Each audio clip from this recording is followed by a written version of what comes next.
We are diving deep into the heart of New York City real estate jungle to explore something truly mind-boggling. Have you ever wondered what it's like to live in one of the smallest apartments this city has to offer? Well, you're about to find out.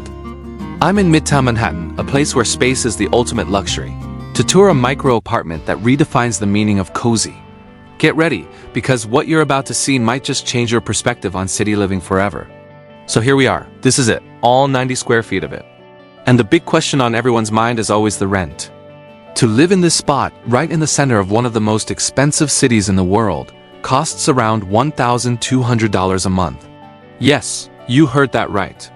$1,200 for a space that's smaller than many people's walk-in closets. It's a price tag that makes you question everything. But for some, the location is worth every single penny. Now, are you ready for the full tour? Let's step inside. Alright, let's break down the layout. As you walk in, you are immediately in the main living space, which is also the bedroom. This is a loft bed setup, which is the ultimate space-saving hack. Up here is the sleeping area, a simple mattress, and that's it. It's surprisingly comfortable and frees up the entire floor space below for, well, everything else. Underneath the loft, we have the living room and office area. It's basically a small desk and a chair. This is where you work, eat, and relax. It forces you to be incredibly organized. Now, let's talk about the kitchen. And I use the term kitchen very loosely. Tucked into one corner, you'll find a mini fridge, a microwave, and a single hot plate. There's no oven, and the sink is... well, we'll get to that. The counter space is barely enough to make a sandwich, but it's functional for basic meals. You become a master of one-pot recipes living here. Every single item has its designated spot, from the cutlery hanging on magnetic strips to the pans stacked vertically. It's a masterclass in efficiency. And finally, the bathroom. This is often the most shocking part for people. There isn't a separate room. Instead, we have what's called a wet bath concept, but even that is a stretch. The toilet is right here, next to the kitchen, and the shower head is mounted right above it. When you shower, the entire tiny area gets wet. And the sink? The kitchen sink doubles as the bathroom sink. It's unconventional, to say the least, but it works. This is the reality of maximizing every single inch of a micro apartment in New York. So the big question, is it worth it? For $1,200 a month, you get a premier location but sacrifice almost all personal space. Living here means your real living room is Central Park, your kitchen is the thousands of restaurants at your doorstep, and your entertainment center is Broadway. This apartment isn't a home in the traditional sense. It's a launch pad. It's for someone who is out in the city from sunrise to long after sunset, who just needs a place to crash and recharge. For the right person, in the right phase of their life, it's not just worth it, it's the perfect New York experience.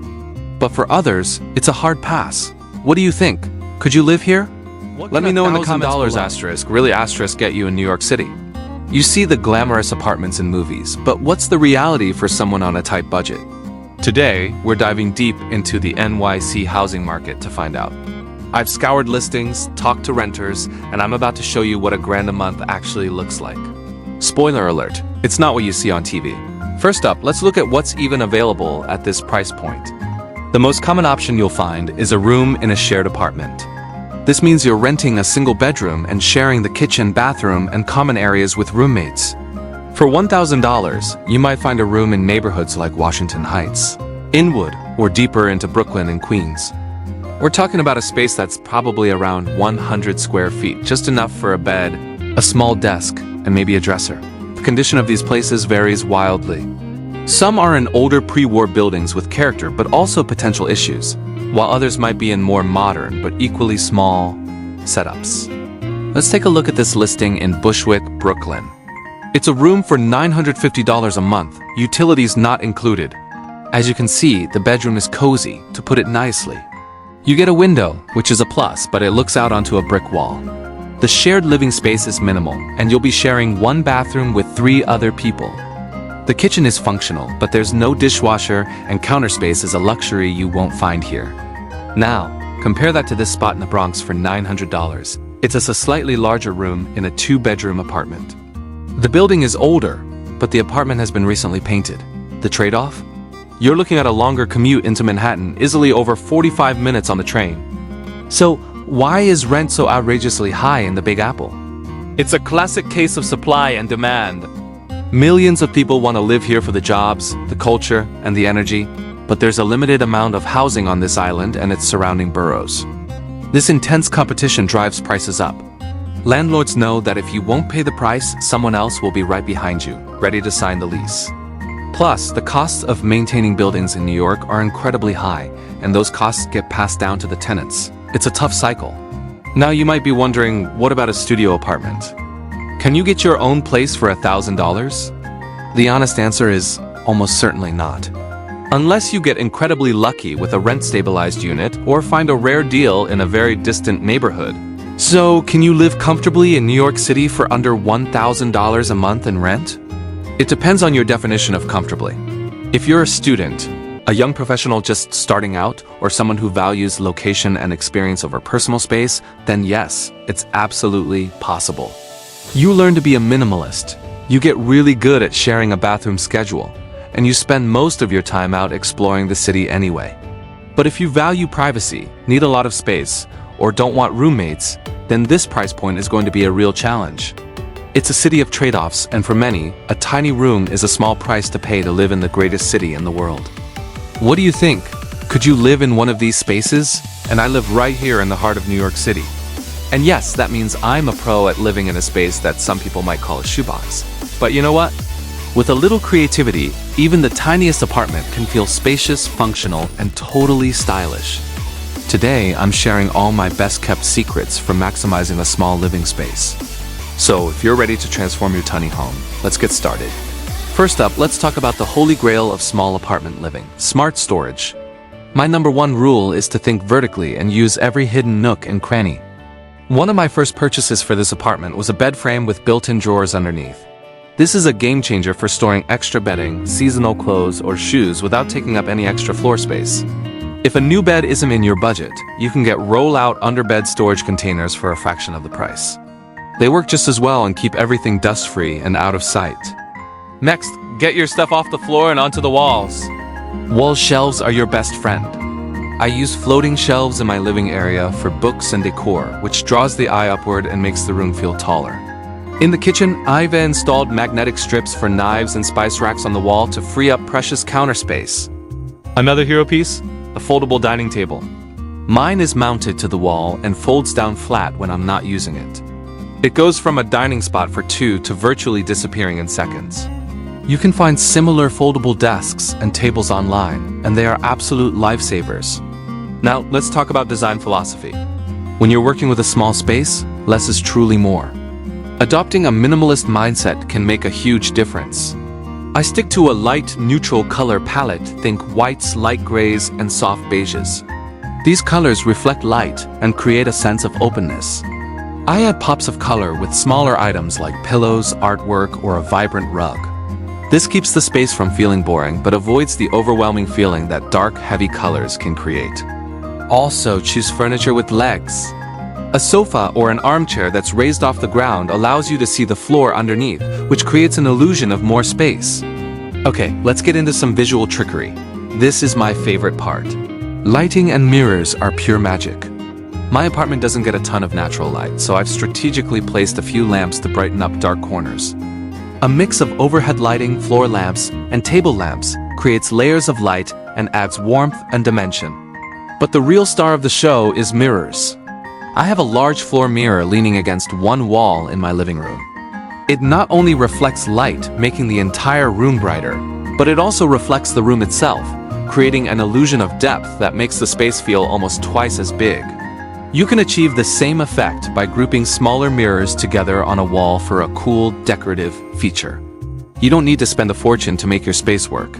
Some of the best solutions are DIY or super affordable. For example, I use tension rods inside my cabinets to hang cleaning supplies, and over-the-door organizers are fantastic for everything from shoes in the closet to pantry items in the kitchen. Command hooks are another essential. I use them everywhere to hang hats, bags, and even lightweight art without damaging the walls, a must for renters. Look for multifunctional items, like an ottoman with hidden storage or a coffee table that lifts up to become a workspace. Every piece should serve at least one, if not two purposes. So let's take a quick look at the before and after. When I first moved in, this space felt cramped and cluttered. but by implementing these simple storage solutions. Embracing a minimalist aesthetic and using light and mirrors to my advantage, it's been transformed into a bright, airy, and functional home that I absolutely love. It just goes to show that you don't need a huge space to live large. I hope these tips help you make the most of your own small space. I've rented what might be one of New York City's smallest apartments for a full 24-hour challenge. Can one person actually live, work, and sleep in a space this tiny? Let's find out together. This is it, the entire apartment. We've got a bed, a desk, a kitchenette, and a bathroom, all packed into just a couple hundred square feet. It's single quotes s.cozy. Stick around to see if I survive the day. Scene transition to morning. Alright, good morning. It's 7 a.m. in the big city. First challenge, the morning routine. Getting out of bed means I'm immediately in my kitchen. Literally, 3 steps and I'm at the stove. Time to make some coffee and breakfast. Cooking in here is an exercise in organization. You can only have one thing out at a time. I'm trying to make eggs, but the counter space is, well, it's this cutting board balanced on the sink. The sounds of the city are already my alarm clock. You hear every siren, every conversation from the street. It's definitely an immersive New York experience. Scene transition to midday work. Okay, breakfast is done. Dishes are washed and put away immediately because there's nowhere to leave them. Now it's time to work. My office for the day is this little desk, which also doubles as my dining table. It's a tight squeeze, and my knees are practically touching the wall. The Wi-Fi is surprisingly good, but focusing is tough. I can hear my neighbor's TV through the wall and the delivery guy buzzing every apartment in the building. I have to say, the lack of separation between work and life is real. My bed is right there, just calling my name for a nap. It's a real test of discipline. Scene transition to afternoon relaxing. Workday is officially over. I desperately need to stretch. In a normal apartment, I do some yoga or just pace around. Here, I can do a lunge from my desk to my bed. That's about the extent of my workout space. To relax, I thought I'd read a book. The best spot is propped up in bed, but after sitting at the desk all day, my back is feeling it. Honestly, you start to feel the walls closing in a little bit. It makes you want to get outside, which I guess is part of the appeal for many New Yorkers who live in small spaces. The city becomes your living room. Scene transition to evening wrap up. It's evening now, and I've successfully made it through the day. My final thoughts? Living in a micro apartment is an incredible lesson in minimalism and efficiency. You only use what you absolutely need. But the constant noise, the lack of personal space, and the feeling of being confined are challenging. Could I do this long term? Honestly, I don't think so. I need a little more room to breathe and think. But for a short period, it's a unique and eye-opening experience. It really makes you appreciate every square foot you have. So, what do you guys think? Could you live in a space this small? Let me know your thoughts in the comments below. Would you try a 24-hour micro apartment challenge? It was a fun experiment, and I'm so glad you came along for the ride. Ever dreamed of living in the Big Apple, only to have your jaw drop at the rent prices? You're not alone. Let's dive into why finding an apartment in New York City can feel like searching for a needle in a very, very expensive haystack. It wasn't always this way. Back in the day, you could find a decent place without selling a kidney. But fast forward to today, and the story is completely different. The number one reason? It's classic supply and demand. Everyone wants a piece of New York, from artists and actors to financiers and tech gurus. Millions flock to the city for its opportunities and vibrant culture. But here's the catch. New York is an island. There's a finite amount of space, and we're not making any more of it. With so many people wanting to live here and so few apartments available, landlords can charge a premium. It's like a citywide game of musical chairs, but with rent checks. Then there's the sheer cost of land and construction. Building anything in New York City is an astronomical expense. The price of the land itself is sky high, and that's before you even lay a single brick. Add in labor costs, materials, and the maze of city regulations and permits, and you're looking at a massive investment. Developers need to make that money back, and they do it through high rents. And it doesn't stop once the building is up. Maintenance costs are a constant drain. From heating in the brutal winters to fixing leaks in 100-year-old pipes, keeping a building running in NYC is a full-time, expensive job. These costs get passed directly onto the tenants. So how does New York stack up against other global megacities? Well, it's definitely in the big leagues. In London, you'll also find eye-watering rents, driven by its status as a global financial hub. Tokyo, interestingly, can sometimes be more affordable in certain areas despite its massive population, thanks to different zoning laws and a more efficient public transport system that allows people to live further out. But even compared to these giants, Manhattan often takes the crown for the most expensive real estate per square foot. The sheer density and global appeal of the island make it a unique case. But don't lose hope just yet. It is possible to live in New York without going completely broke. My biggest tip? Look outside of Manhattan. The outer boroughs, Brooklyn, Queens, the Bronx, and Staten Island offer much more reasonable prices. Neighborhoods like Astoria in Queens or Bushwick in Brooklyn have become popular for their vibrant communities and, you guessed it, cheaper rent. Also, consider getting roommates. Splitting a 2- or 3-bedroom apartment is almost always cheaper than renting a studio by yourself. Use local apartment hunting websites and be patient. The good deals are out there, but they get snatched up fast. Finally, be flexible with your move-in date. Rents are often cheaper during the winter months when fewer people are looking to move. Living in New York is an incredible experience, and while the cost can be intimidating, with a little bit of strategy and compromise, you can make your city dream a reality. It's all about being smart and knowing where to look. Thanks for watching, everyone. If you found this helpful, please give this video a thumbs up and hit that subscribe button for more content about navigating life in the big city. See you next time.